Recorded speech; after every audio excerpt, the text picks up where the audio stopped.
Buenas noches, amables televidentes de este resumen dominical de Registro Informativo. José Rodríguez con ustedes en una entrega más a través de las frecuencias de Exporvisión, canales 35 y una cadena de cables en todo el territorio de la República Dominicana y para el resto del mundo vía satélite, así como por www.exporvision35.com.do. Señores, nos encontramos en YouTube, en la internet y en todas las redes sociales. Ahí pueden localizar el resumen dominical de Registro Informativo. Bueno, sigue la República Dominicana cargada de informaciones, de hechos y acontecimientos que luego se convierten en noticias precisamente por la magnitud de los mismos. Y que la población, con todos estos mecanismos que propicia el desarrollo de la tecnología de la comunicación, pues le permite informarse de todo cuanto acontece, tanto en el plano nacional como en el plano internacional. Señores, ya no hay nada oculto, ya no hay nada secreto. El que crea que hay cosas ocultas o que se pueden ocultar, usted podrá, pues, hacerlo durante un tiempo, durante un momento. Decía, bueno, ahora sí es de verdad que la frase de Abraham Lincoln se pone de manifiesto. La frase de Abraham Lincoln que decía, se puede engañar al pueblo una parte del tiempo, se puede engañar a todo el pueblo una parte del tiempo, se puede engañar a una parte del pueblo todo el tiempo, pero no se puede engañar al pueblo todo el tiempo. Parece un juego de palabras, pero es así. Entonces, resulta que con el desarrollo de la tecnología de la comunicación, ya es difícil que se pueda ocultar. Antes una patrulla policial agarraba y descalabraba a cualquier detenido y después lo llevaban allá y decía que intentó desarmarlo y había que creérselo. Tú sabes la gente que fuimos víctimas de acusaciones falsas en los 12 años fatídicos e inolvidables. ¿Pero por qué? La tecnología no estaba tan desarrollada. Entonces hay muchas cosas que ocurren ahora, que hay policías de ayer, de aquellos tiempos, que pierden de vista que ya cualquier acción de una patrulla policial, militar o quien sea, de que cualquier ciudadano, ya hasta los ciudadanos, cuando andamos en la calle, lo violento, la gente que tenemos esos momentos de iras, hay todo ser humano, según dicen los psicólogos y los profesionales de la conducta, tiene una personalidad oculta. Cada ser humano tiene una personalidad oculta, que no es la personalidad que usted muestra en la cotidianidad, que no es José Rodríguez afable que ustedes conocen aquí en Registro Informativo. José Rodríguez echa su San Antonio cuando se incomoda. Hay que tratar de que esas cosas no ocurran, pero me pongo de ejemplo para no poner a nadie. Entonces, esa personalidad oculta que tenemos todos los seres humanos, a veces es captada en el momento que usted menos se lo imagina.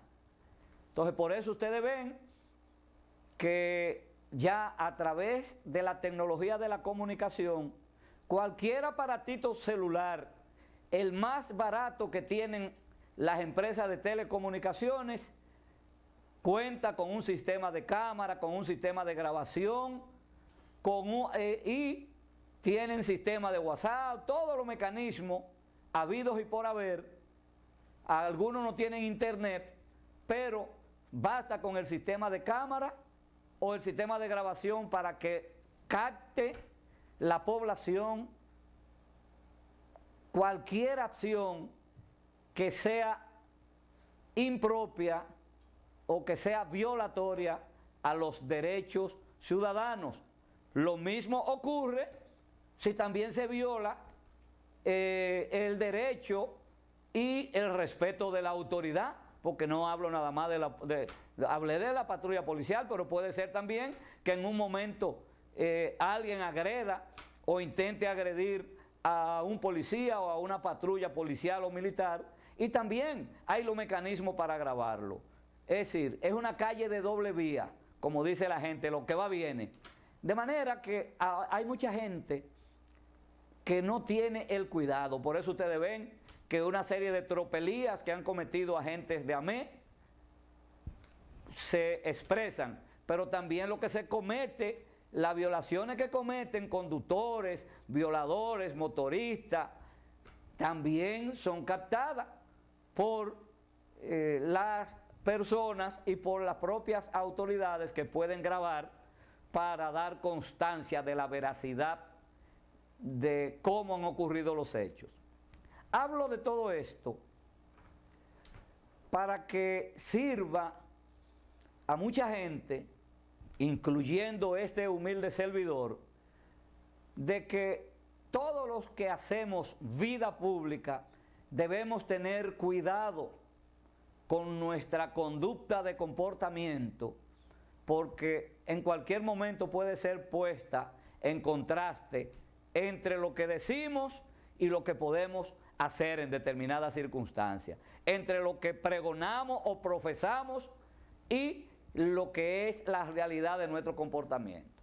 De ahí que yo llamo a policías, a militares, a patrullas, a ciudadanos, a conductores, a motoristas, a toda la sociedad en su conjunto, para que nos cuidemos de comportamientos y acciones que no se correspondan con la normativa de una conducta de comportamiento adecuada. De manera que trato este tema porque, por eso ustedes ven que una patrulla abusó y le cayeron a tiro a un ciudadano. Ya no se puede decir que se rebeló ni que fue un intercambio de disparos. Ya los intercambios de disparos están prácticamente desacreditados. Eso no quiere decir que los delincuentes no desafíen, porque yo aprovecho ahora para enlazar lo que acaba de ocurrir esta semana en la provincia de Duarte, en la capital de la provincia de Duarte, en San Francisco de Macorís. Señores, lo que acaba de ocurrir esta semana en San Francisco de Macorís son hechos verdaderamente lamentables, innecesarios, y creo que hay lecciones para ambos sectores.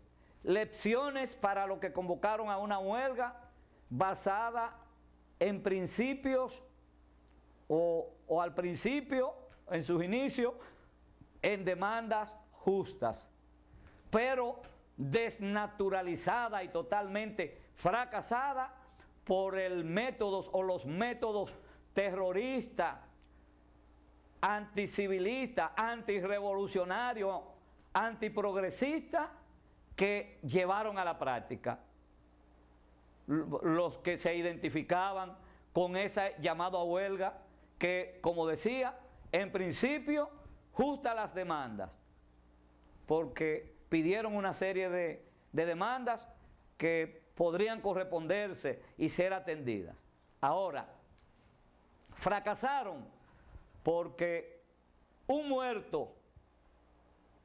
joven muerto, estudiante universitario de la Universidad Autónoma de Santo Domingo, por demás empleado del Centro Regional Nordeste con asiento en San Francisco de Macorís, y resulta que ese joven pues murió, y por ahí hay una serie de contradicciones entre si fue una chilena. La policía dio una versión a través de su vocero, el general Nelson Rosario Terrero, y que fue una chilena, pero resulta que una autoridad del Ministerio Público en San Francisco de Macorís da otra versión. Los organizadores de la huelga, los miembros del Falpo, cuya organización era miembro la víctima, lamentablemente, un muchacho que era, según las informaciones, de bajo perfil, que no era de la gente problemática, o trabajador, chofer de la universidad en su extensión en San Francisco de Macorís. Entonces, por un lado, esos hechos lamentables, pero por el otro, la reacción de los organizadores de la huelga. Señores, cometen el error y ponen de manifiesto una práctica rechazada, una práctica que no es propia de un método progresista y además un método que pueda dar al trate con los objetivos de una lucha reivindicativa. En primer lugar, los revolucionarios no son los que más piedra tiran, los revolucionarios no son los que más goma queman, los revolucionarios no son los que más cristales de establecimientos o de vehículos rompen, los revolucionarios no son los que cometen acciones terroristas en contra de la familia de un funcionario, familia que no tiene nada que ver con lo que haga el funcionario, como ocurrió con la familia del gobernador de San Francisco de Macorís, a quien no tengo el placer de conocer, pero es la autoridad máxima de la provincia. Y entonces, ¿qué lección deja esa situación de San Francisco de Macorís? Desde mi humilde punto de vista, deja una lección. Primero, que son anarquistas, terroristas, los que convocaron a la huelga, que no tenían control, que se les fue de la mano, se cometieron asaltos durante la huelga, se cometieron robos, se cometieron actos de vandalismo. No pueden desligarse ahora los organizadores, decir que eso fueron gente extraña, qué sé yo cuánto. No, eso formó parte de las protestas.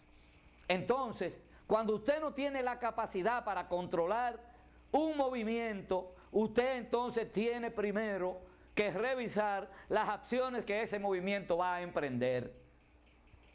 Porque el que no es capaz de primero analizar la capacidad de control de sus fuerzas, no puede poner entonces en ejecución esas fuerzas, porque sabe que no va a controlarlas. Entonces, un verdadero caos en San Francisco de Macorís, un fracaso todo. La situación sigue igual, con un muerto, y ahora han dado un plazo de una semana para que las autoridades acudan. Óyeme, pero ¿y con quién van a reunirse las autoridades? Con los que fueron capaces de cometer un acto terrorista contra una familia, contra una vivienda. Señores, pero venga acá. Eso me recuerda a mí los tiempos de cuando yo era dirigente estudiantil en los años 67, 68, 69,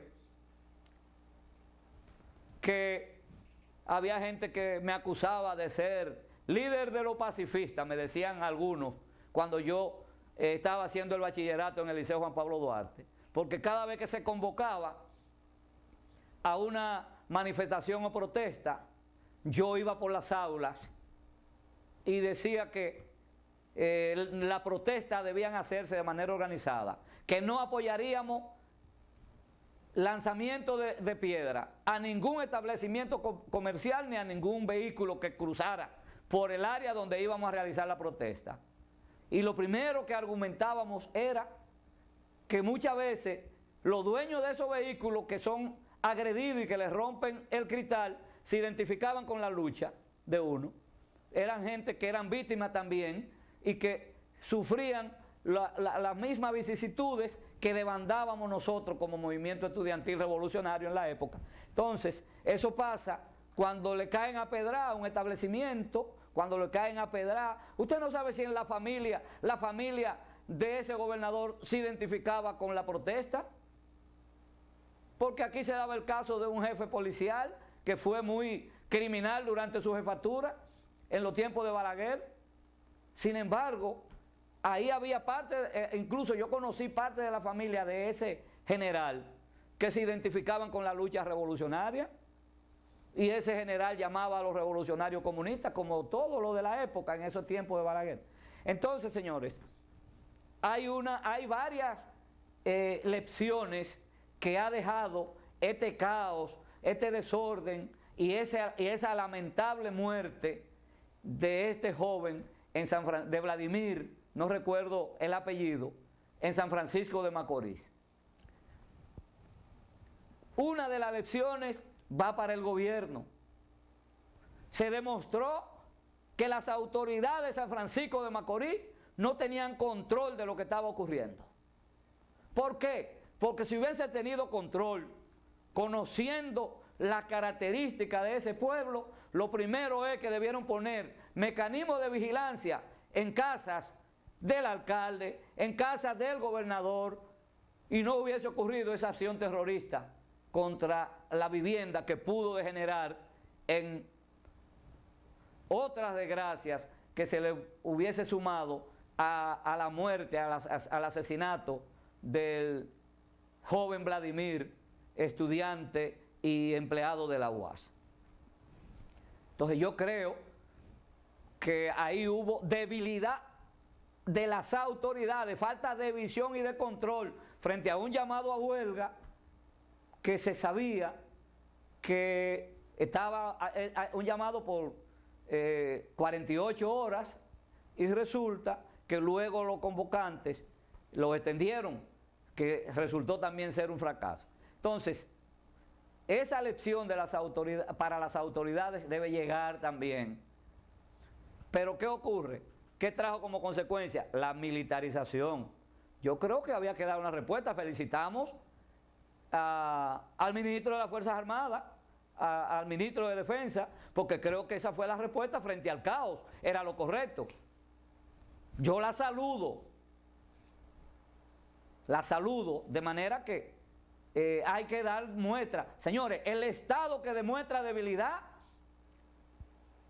se embroma, tiene problemas, porque entonces mirémonos lo que está ocurriendo en Venezuela, mirémonos, aunque son situaciones distintas, porque aquí hay un régimen democrático, aquí hay una economía con niveles de estabilidad, aquí hay una inflación controlada, aquí no hay escasez de ningún producto, aquí lo que existe es mucha especulación en los precios, que ahí sí no hay control, en los precios, donde cada quien le fija los precios a los artículos que expende, que entiende.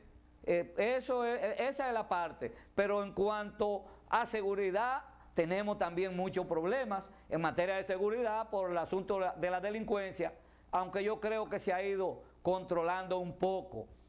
Hay que reconocer eso. Existen los robos, los asaltos en los barrios, la cosa, y donde la policía se descuida o actúan algunos policías en contubernio, entonces ahí hay problemas de algunas acciones. Pero donde la policía está atenta y no hay policía en contubernio con bandas o con delincuentes en los barrios, la delincuencia se controla y está demostrado eso. Entonces, ahora mismo no tenemos en el país robo, asalto de significación. Tuvimos recientemente lo de la banda de Percival Matos, pero ya esa banda fue desarticulada y sabemos qué fue lo que ocurrió y la suerte que corrió su organizador o su líder y la suerte que corre el que era el segundo en esa banda, que Brian Peter Félix creo que se llama. Bueno, entonces ahí está.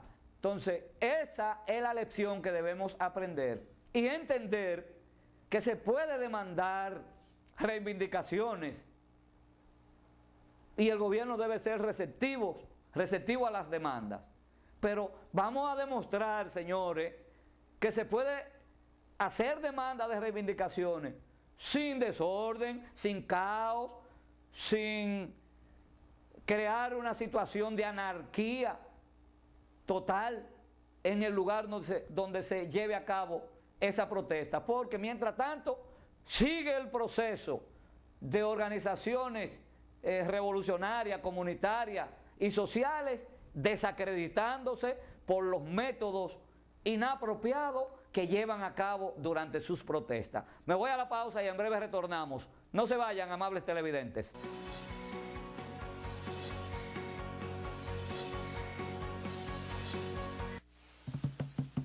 Dominicana es más que casabe y mangú, más que arroz y habichuela. Es sabor, porque a todo lo que hacemos le ponemos sazón.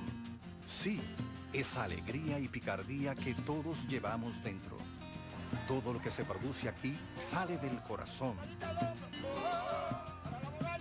Cosechado con tesón por gente tan noble como la tierra de esta isla bendecida por Dios.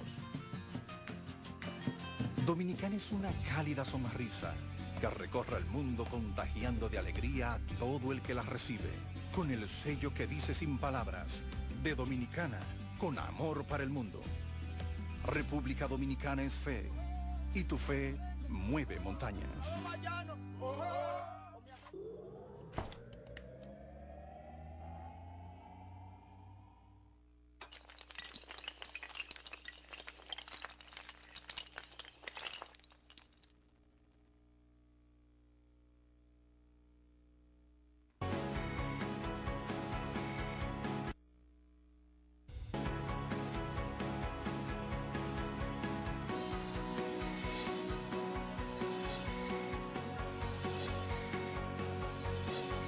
Bien, señores, continuamos con el resumen dominical de registro informativo y en esta semana pues se conoció la demanda que hizo el ministro administrativo de la presidencia contra el dirigente del PRM, el señor Faña, que se decidió que irá a juicio de fondo.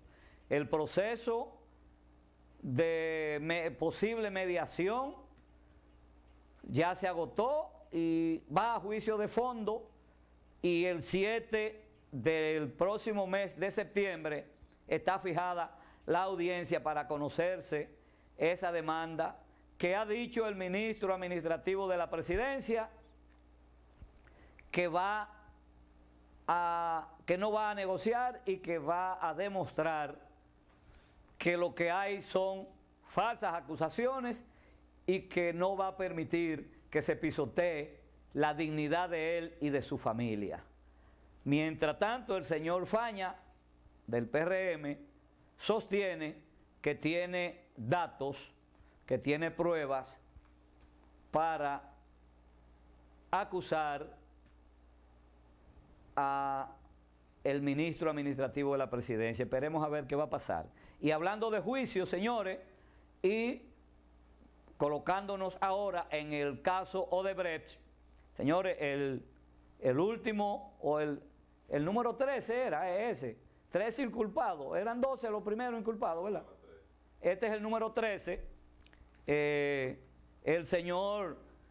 ingeniero Bernardo Castellanos regresó este jueves en la noche a República Dominicana y fue inmediatamente esperado en el aeropuerto, apresado y enviado justamente a la cárcel preventiva del Palacio de Justicia para que responda por las acusaciones que se le han hecho al incluirlo en el expediente de soborno de la empresa constructora brasileña Odebrecht, y que, como es sabido, se habla de unos 94 millones de dólares que fueron distribuidos en ese tipo de acciones, que deberá comprobarse Mientras tanto, pues el señor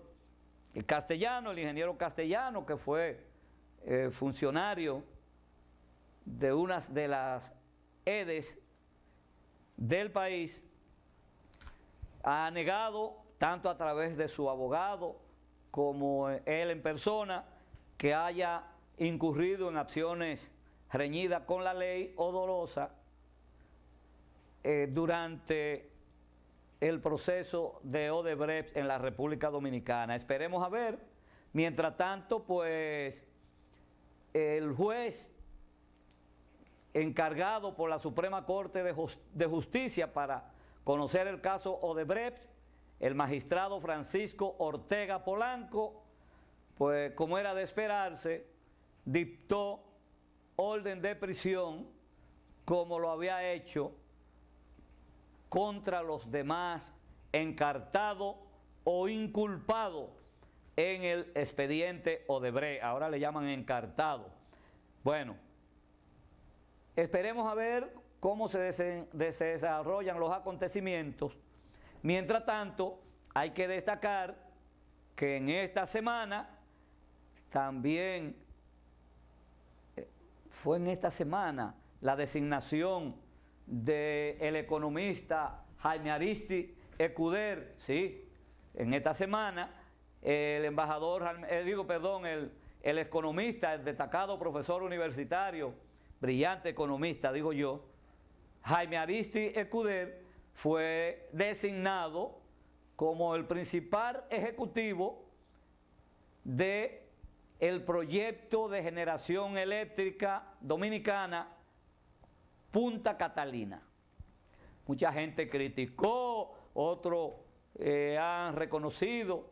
Señores, el licenciado Jaime Aristi Escuder fue uno de los miembros de la comisión, mientras alguna gente ha dado sus interpretaciones a esa designación. Yo pienso que en términos de lo que es el proceso administrativo, porque hay que recordar que no ha sido designado para que él sea el director técnico de Punta Catalina, ni el director de ingeniería, ni señores, es una función administrativa, y el licenciado Escuder creo que ha dado mostrada capacidad de poder ser un buen gerente. Ahora vamos a ver en estas funciones, pero son funciones administrativas. La parte técnica seguirá funcionando tal y como ha estado, y si hay que engrosar a algunos técnicos nuevos, ya eso lo determinarán precisamente el consejo o las instancias ejecutivas de Punta Catalina. De manera que ahí está, saludamos, esperamos que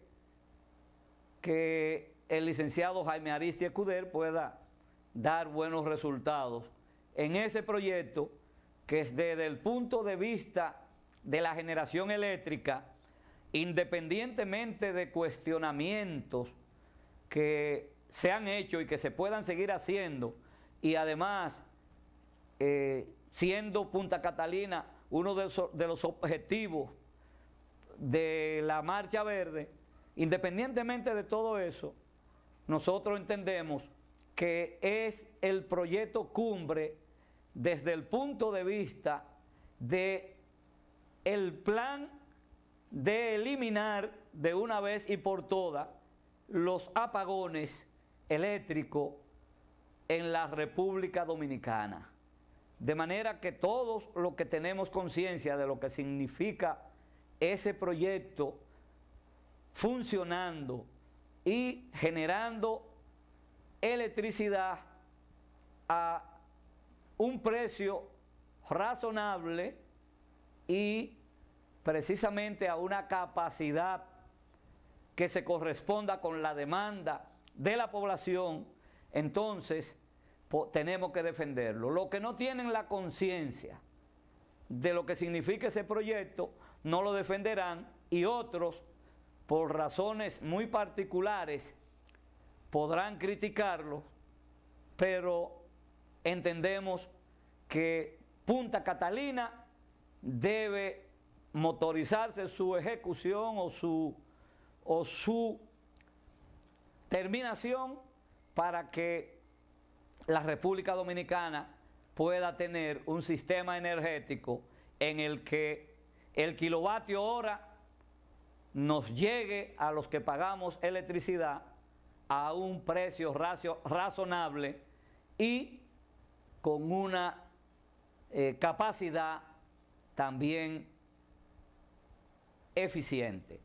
Por otra parte, en esta semana se trató el caso del ingeniero de Andino Peña, en el sentido de que las investigaciones, las auditorías que realizó la Cámara de Cuentas a las empresas del ingeniero de Andino Peña, quien fuera durante varios años el director de la OPREP, pues la Cámara de Cuentas, a través de su presidente, dio a conocer que ya pasó el caso a la Procuraduría General de la República para que ésta sea la que haga los procedimientos que entienda de lugar en relación a las empresas del ingeniero de Andino Peña, denunciada a través de un programa de televisión en la República Dominicana como empresas violatorias a la ley y además una serie de irregularidades que de acuerdo a ese programa televisivo pues incluso motivaron la destitución mediante decreto del presidente Danilo Medina, del ingeniero de Andino Peña, de la dirección de OPRE. Ahí está. Esperemos a ver qué va a pasar en ese sentido. Por otro lado, señores, no todo debe ser noticia desagradable. Mientras mucha gente está criticando, incluso muchos PLDistas debieran estar, mucha gente debieran destacar, algunos funcionarios, lo que está ocurriendo en términos de exportación y de importaciones en la República Dominicana con un país lejano de un continente también contrapuesto desde el punto de vista geográfico a la ubicación de la República Dominicana. Nos referimos a las informaciones que hemos recibido por parte de la Cámara de Comercio de la República Dominicana y la India, la Dominico-India. Es decir, se está exportando a la India desde la República Dominicana el equivalente de más de 500 millones de dólares. Esa es una gran noticia. Y déjame decirle que estamos por encima de las importaciones. Es decir, estamos exportando más que lo que la India nos está vendiendo a nosotros. En términos de las importaciones, se anda por cerca de los 400 millones de dólares. Sin embargo, en el aspecto de las exportaciones, andamos por encima de los 500 millones de dólares. Yo creo que esa es una gran noticia que debemos resaltar. Señores, por otra parte, y casi yéndome a la pausa, tenemos la situación candente. En esta semana se conoció, o se estaba conociendo, el caso del suspendido fiscal de Samaná, acusado de acoso sexual a unas 7 u 8 mujeres, en su gran mayoría empleadas o ex empleadas, incluyendo una que es actualmente, creo que Ministerio Público, sí, es ministerio o fue Ministerio Público.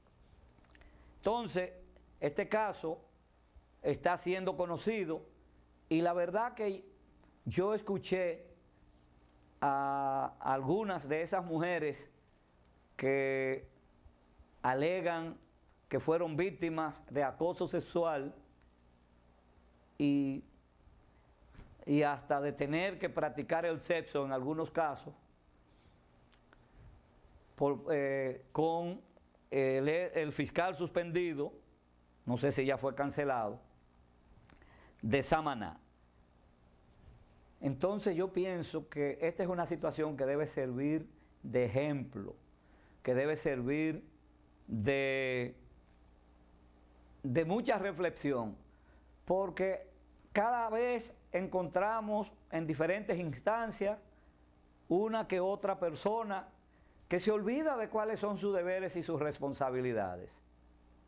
Y que entonces, señores, echan por la borda, no son capaces de contener sus emociones y terminan entonces fracasando para toda su vida en términos morales. Señores, el que pierde la moral, a veces es preferible perder la vida y no perder la dignidad. Y mucha gente, bueno, el que no tiene valor, el que no le da valor a la dignidad, el que no le da valor a la moral, no le importa nada. Pero lo que entendemos el valor que tiene la dignidad, yo digo que prefiero perder la vida antes que mi dignidad sea tirada por el suelo. Pero bueno, hay otros que no. Un señor, un fiscal, un hombre fiscal de toda una provincia, de la importancia de Samaná, envuelto en estas bajezas de cuestionamiento moral, eso es algo que, bueno, esperemos a ver qué pasa, porque están denunciando que han incidentado en reiteradas ocasiones el conocimiento para que se vaya al fondo del proceso y que se determine. Y entonces, pues, vamos a ver si ese caso se resuelve ya y se determina si violó o no, si acosó sexualmente a esas personas, que no creo que se hayan puesto de acuerdo, todas esas empleadas, personas de respeto, que yo vi ahí, personas que van con sus maridos, con sus compañeros, con sus esposos, a declarar, y gracias que en el caso de algunas han recibido el apoyo de esos maridos, a quien hay que felicitar. Yo lo felicito a esos hombres que le han dado el respaldo a sus compañeras en momentos en que han tenido que dilucidar esos casos que no serían vergonzosos para ellos, pero que son de verdadera repugnancia cuando, señor, un jefe tenga que valerse de su posición para satisfacer emociones, descontroles sexuales que tenga registrado en su cerebro. Me voy a la pausa y en breve retornamos. No se vayan, que todavía nos queda algo de contenido. Esperamos que no desconecten o cambien de canal porque no les agrade los temas que estemos tratando. En breve estamos de regreso, porque en el registro informativo no hay publicidad, lamentablemente, porque no la dan ni la mandan. Pero bueno, ahí está. No se vayan. En unos segunditos estamos de nuevo por aquí.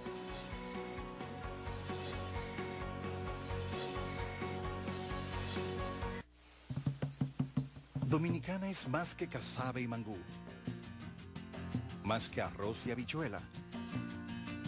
Es sabor, porque a todo lo que hacemos le ponemos sazón. Sí, esa alegría y picardía que todos llevamos dentro. Todo lo que se produce aquí sale del corazón. Cosechado con tesón por gente tan noble como la tierra de esta isla bendecida por Dios. Dominicana es una cálida sonrisa que recorre el mundo contagiando de alegría a todo el que la recibe, con el sello que dice sin palabras, de Dominicana, con amor para el mundo. República Dominicana es fe, y tu fe mueve montañas.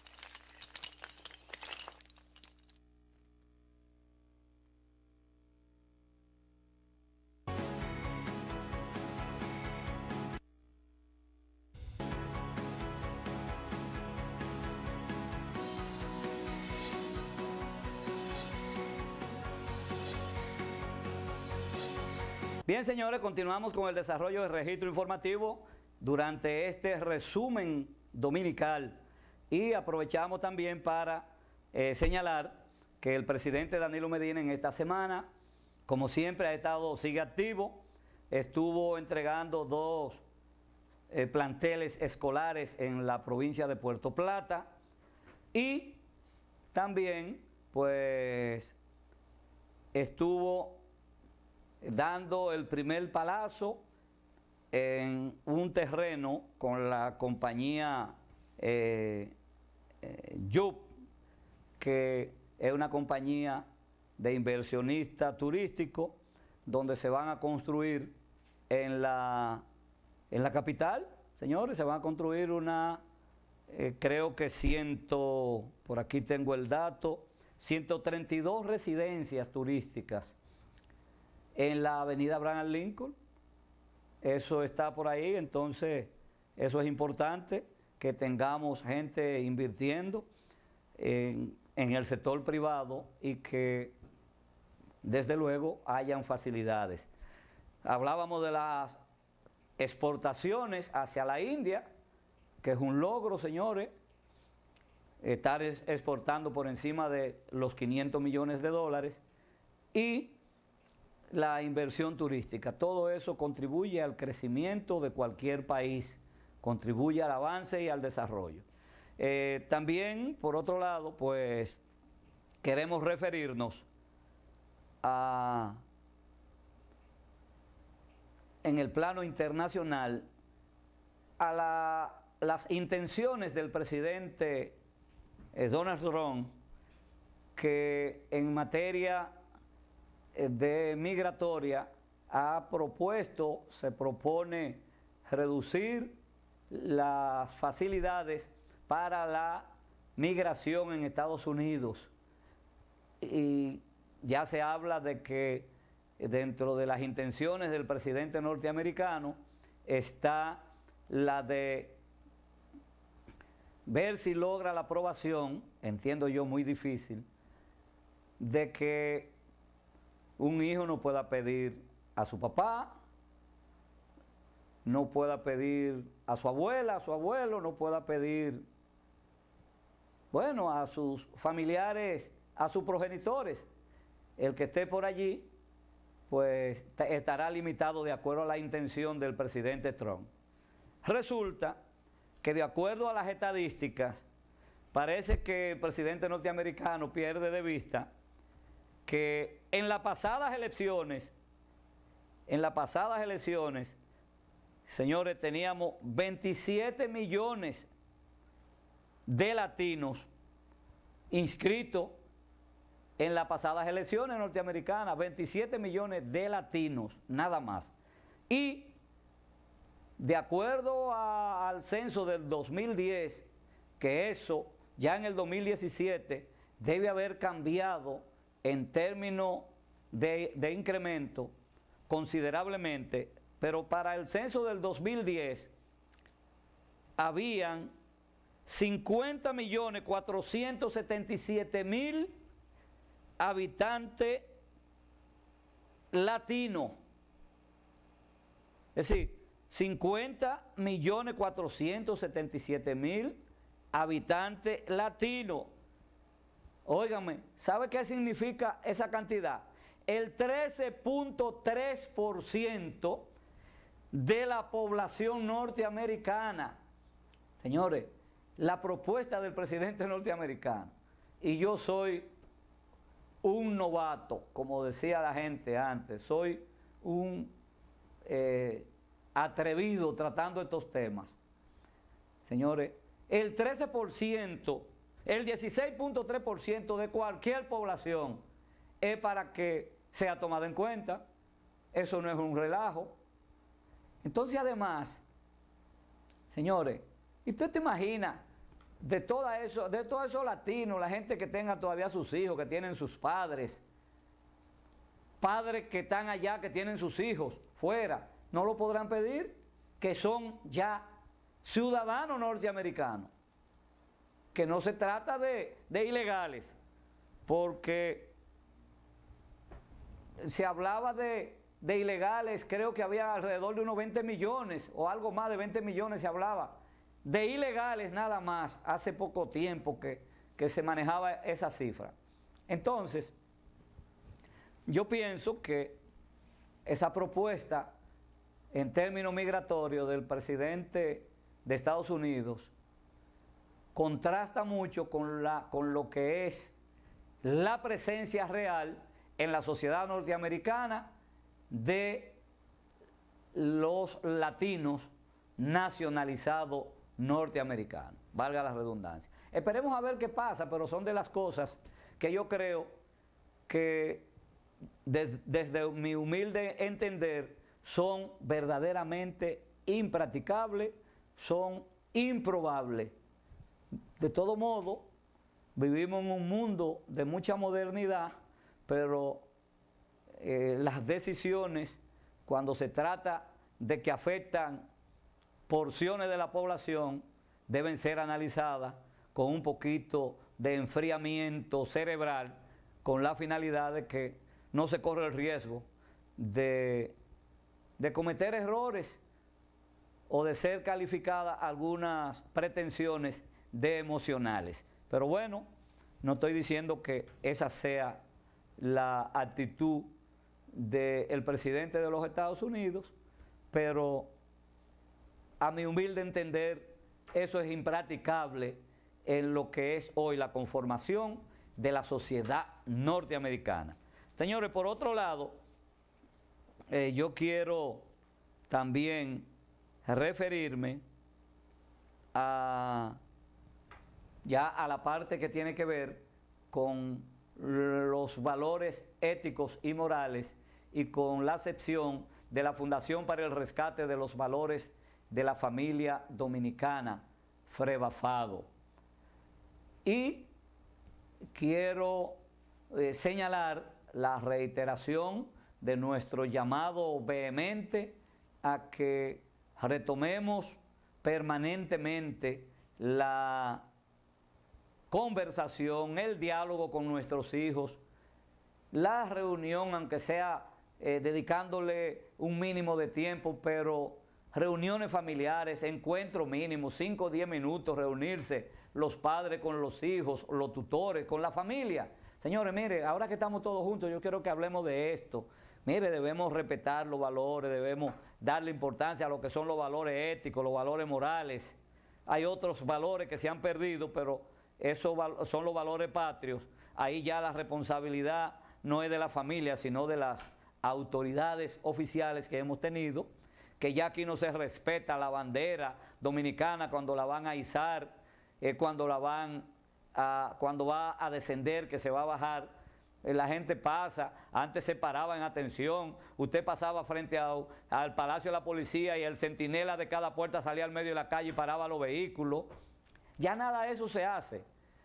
¿Por qué? Porque se ha perdido en la sociedad y también en algunos segmentos de las autoridades el sentido de lo que significa izar la bandera nacional, señores. Ese lienzo tricolor que yo trato de que sea exhibido permanentemente en registro informativo, es porque a mí me enseñaron a respetarlo. Señores, por eso los valores éticos y morales también debemos levantarlos y respetarlos. Y la familia constituye un eslabón importante para poder lograr ir superando esas fallas, desenterrando los valores que están sepultados y poniéndolo en alto en nuestras conductas de comportamiento para que podamos enviar para el futuro y el presente hombres y mujeres que mantengan una conducta de comportamiento irreprochable, incuestionable. Aquí concluimos con registro informativo. Esperamos que todos terminen este feliz domingo, que Dios nos los acompañe a todos. Nos veremos en el próximo resumen dominical de registro informativo y José Rodríguez estuvo con ustedes y en cámara Ángel González. Hasta la próxima entrega.